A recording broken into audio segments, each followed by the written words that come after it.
Hello friends, now we will study the periodicity and properties in a periodic table. First property we will study is electron affinity. What is electron affinity?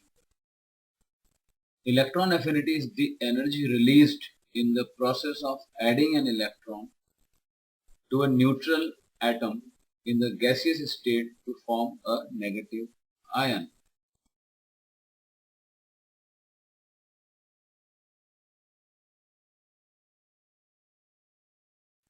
For example chlorine की अगर हम बात करें तो chlorine की electron affinity है 349 kilo joule पर मोल। अगर हम एक इलेक्ट्रॉन ऐड करने के बाद दोबारा एक और इलेक्ट्रॉन ऐड करेंगे, यानी कि अगर हम एनायन जो बन चुका है हमारा एटम उसमें एक और इलेक्ट्रॉन ऐड करेंगे तो इलेक्ट्रोस्टैटिक रिपल्शन की वजह से इस एडिशन का अपोज करेंगे बाकी के इलेक्ट्रॉन्स और एनर्जी हमें सप्लाई करनी पड़ेगी अगर हमें दूसरा इलेक्ट्रॉन ऐड करना है। तो इसका मतलब यह है जो पहला इलेक्ट्रॉन हम ऐड करेंगे तो वो रिएक्शन होगी एक्सोथर्मिक। एक इलेक्ट्रॉन ऐड करने के बाद जब दोबारा एक इलेक्ट्रॉन ऐड करेंगे वो रिएक्शन होगी एंडोथर्मिक। तो क्या क्या फैक्टर्स अफेक्ट करते हैं इलेक्ट्रॉन एफिनिटी को? न्यूक्लियर चार्ज अफेक्ट करता है। जितना ज्यादा न्यूक्लियर चार्ज होगा किसी भी एटम के अंदर तो अट्रैक्शन ज्यादा होगा इनकमिंग इलेक्ट्रॉन के लिए और larger will be the value of electron affinity. तो सीधी सी बात है, electron affinity is directly proportional to nuclear charge. Atomic size पर डिपेंड करता है इलेक्ट्रॉन एफिनिटी। जितनी ज्यादा साइज होगी एटम की उतना ज्यादा डिस्टेंस होगा न्यूक्लियस और इनकमिंग इलेक्ट्रॉन में, तो वैल्यू कम होगी इलेक्ट्रॉन एफिनिटी की। यानी कि electron affinity is inversely proportional to the atomic size. Electron affinity depend करती है हमारी इलेक्ट्रॉनिक कॉन्फ़िगरेशन।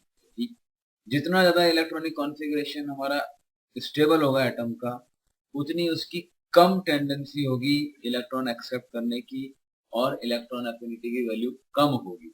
तो इलेक्ट्रॉन एफिनिटी किस तरह से वेरी करती है हमारी पीरियड में? इलेक्ट्रॉन एफिनिटी डिपेंड करती है एक तो न्यूक्लियर चार्ज पे और एटॉमिक साइज पे।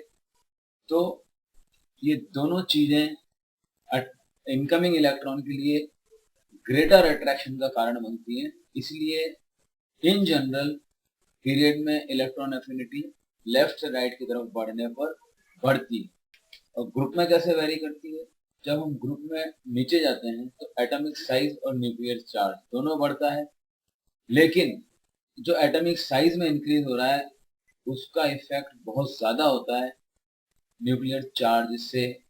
तो incoming electron less attraction feel करता है, इसलिए इलेक्ट्रॉन एफिनिटी नीचे जाने पर कम होती है। इलेक्ट्रोनेगेटिविटी के बारे में हम पढ़ेंगे कि इलेक्ट्रोनेगेटिविटी कैसे पीरियड में और ग्रुप में वेरी करती है।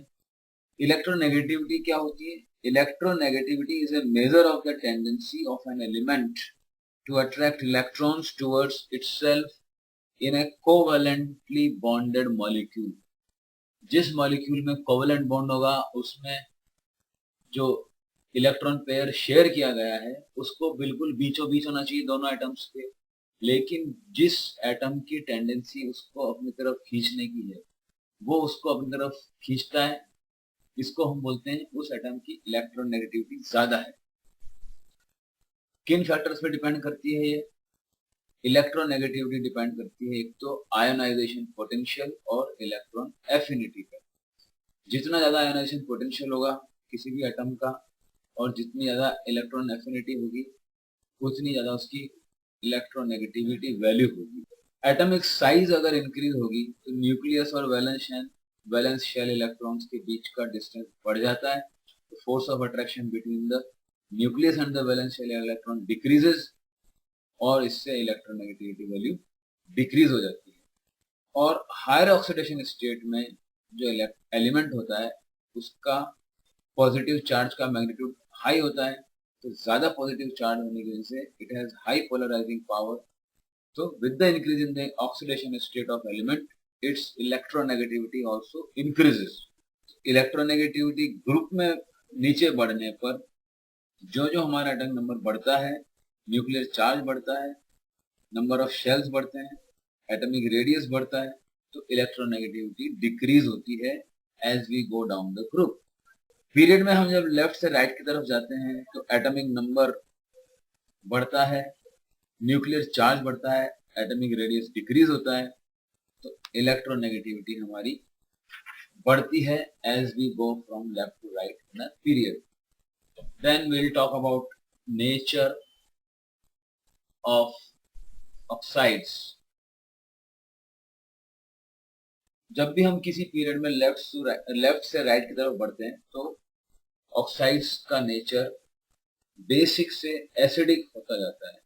जैसे sodium oxide strongly basic, magnesium oxide basic, aluminium oxide amphoteric, silicon oxide, phosphorus oxide weekly acid, Cl2O7 strongly acidic. In a group, basic nature increases और acidic nature decreases. और metals के oxides generally basic होते हैं और non metals के oxides acidic होते हैं। मेटालाइट्स के oxides हमारे एम्फोटेरिक होते हैं। एल्यूमिनियम, जिंक, टिन, आर्सेनिक और एंटीमनी के ऑक्साइड्स एम्फोटेरिक होंगे। जैसे जैसे हमारे एलिमेंट्स की इलेक्ट्रोनेगेटिविटी बढ़ती है, acidic character of oxides increases. अगर कोई एलिमेंट बहुत सारे ऑक्साइड्स बनाता है तो acidic nature increases as the percentage of oxygen increases. जैसे फॉस्फोरस के जो ऑक्साइड्स बनते हैं P2O3, P2O4, P2O5, तो इसमें P2O3 से ज्यादा ऑक्सीजन परसेंटेज है P2O4 में, P2O5 में उससे ज्यादा, तो सबसे ज्यादा एसिडिक नेचर P2O5 का। नेचर ऑफ ऑक्सी एसिड्स की हम बात करें, अगर हम किसी भी पीरियड में लेफ्ट से राइट की तरफ बढ़ेंगे तो strength of the oxy acids bye non metals increases. जैसे कि सेकंड पीरियड में H3BO3, H2CO3, HNO3, यहाँ पर स्ट्रेंथ इंक्रीजेस। ये हम सेकंड पीरियड की बात कर रहे हैं। अगर हम थर्ड पीरियड में बात करें तो H2SiO3, H3PO4, H2SO4, HClO4, यहाँ पर भी स्ट्रेंथ इंक्रीज हो रही है। अगर हम ग्रुप की बात करें, the strength of the oxy acids of non metal decreases. जैसे अगर हम फिफ्थ ग्रुप की बात करें, उसमें HNO3, H3PO4, H3ASO4, यहाँ पर स्ट्रेंथ डिक्रीज हो रही है। सेवंथ ग्रुप की बात करें, सेवंथ ग्रुप में HClO4, HBrO4, HiO4, यहाँ पर स्ट्रेंथ डिक्रीज हो रही है।